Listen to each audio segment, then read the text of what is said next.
नमस्कार मेरे प्रिय दर्शक, आज मैं आपको भक्तों की सेवा की कहानी सुनाने जा रही हूँ। एक सेठ के पास एक व्यक्ति काम करता था। सेठ उस व्यक्ति पर बहुत विश्वास करता था। जो भी ज़रूरी काम हो वो सेठ हमेशा उसी व्यक्ति से करवाता था। वो व्यक्ति भगवान का बहुत बड़ा भक्त था। वो सदा भगवान के चिंतन, भजन, कीर्तन, स्मरण, सत्संग आदि का लाभ लेता रहता था। एक दिन उस भक्त ने सेठ से श्री जगन्नाथ धाम यात्रा करने के लिए कुछ दिन की छुट्टी मांगी। सेठ ने उसे छुट्टी देते हुए कहा, भाई मैं तो हूँ संसारी आदमी, हमेशा व्यापार के काम में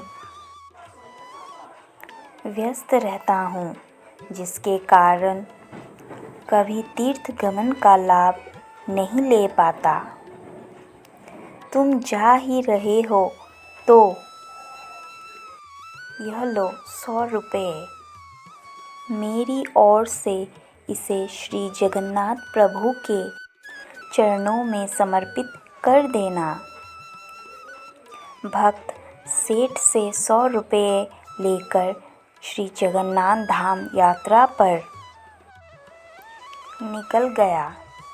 कई दिन की पैदल यात्रा करने के बाद वो श्री जगन्नाथपुरी पहुंचा। मंदिर की ओर प्रस्थान करते समय उसने रास्ते में देखा कि बहुत सारे संत, भक्तजन, वैष्णव जन हरि नाम संकीर्तन बड़ी मस्ती में कर रहे हैं। सभी की आंखों से आंसुधारा बह रही है। जोर जोर से हरि बोल गूंज रहा है। संकीर्तन में बहुत आनंद आ रहा था।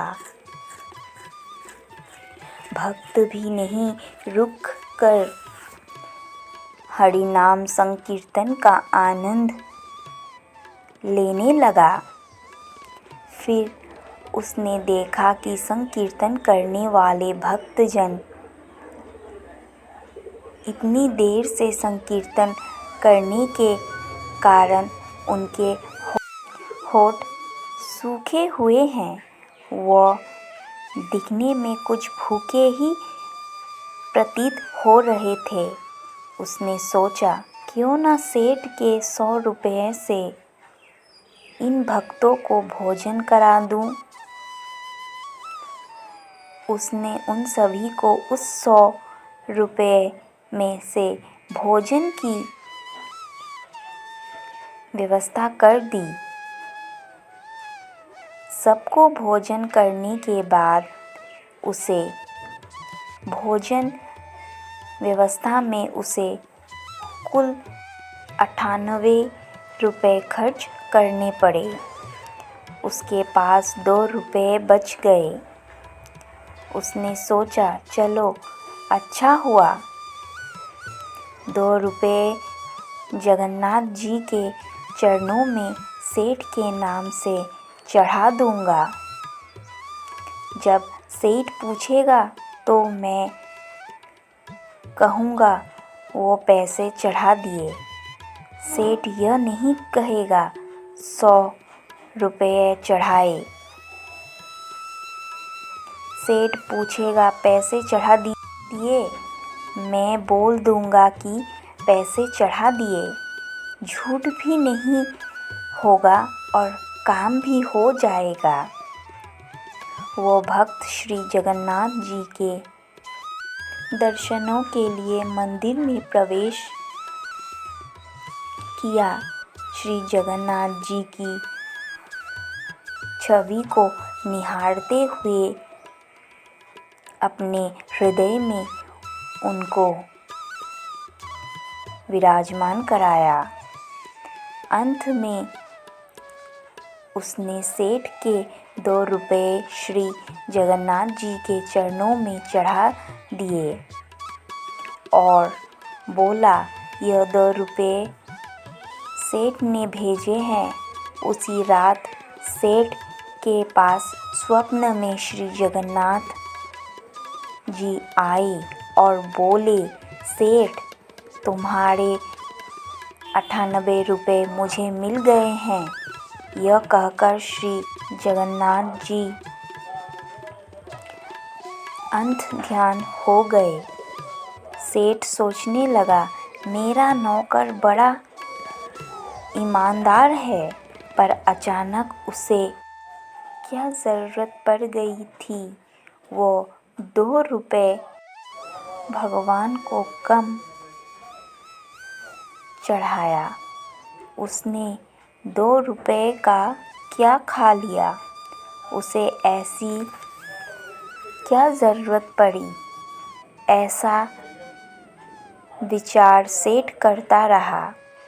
काफ़ी दिन बीतने के बाद भक्त वापस गांव आया और सेठ के पास पहुंचा। सेठ ने कहा कि मेरे पैसे जगन्नाथ जी को चढ़ा दी।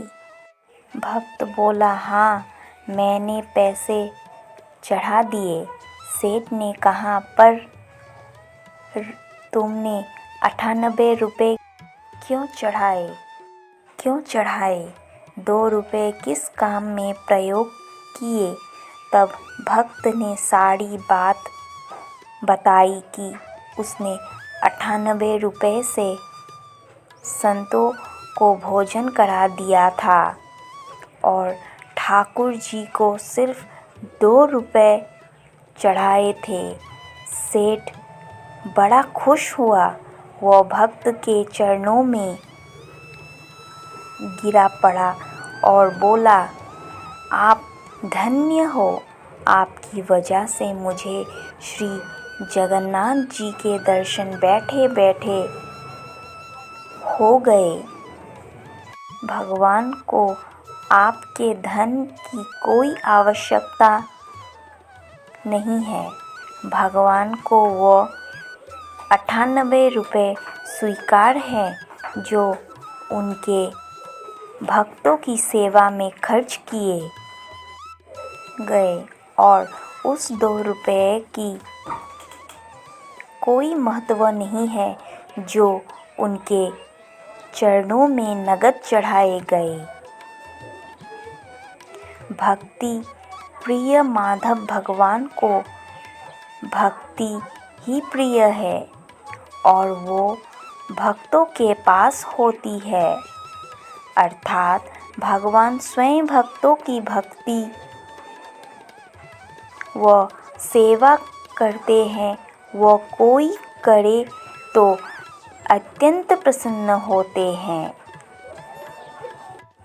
तो भाइयों, बहनों और तथा मेरे प्रिय भक्तजनों, अगर आपको मेरा यह कहानी पसंद आया हो तो प्लीज़ इसे लाइक करें और कमेंट करके बताएं कि यह कहानी आपको कैसी लगी।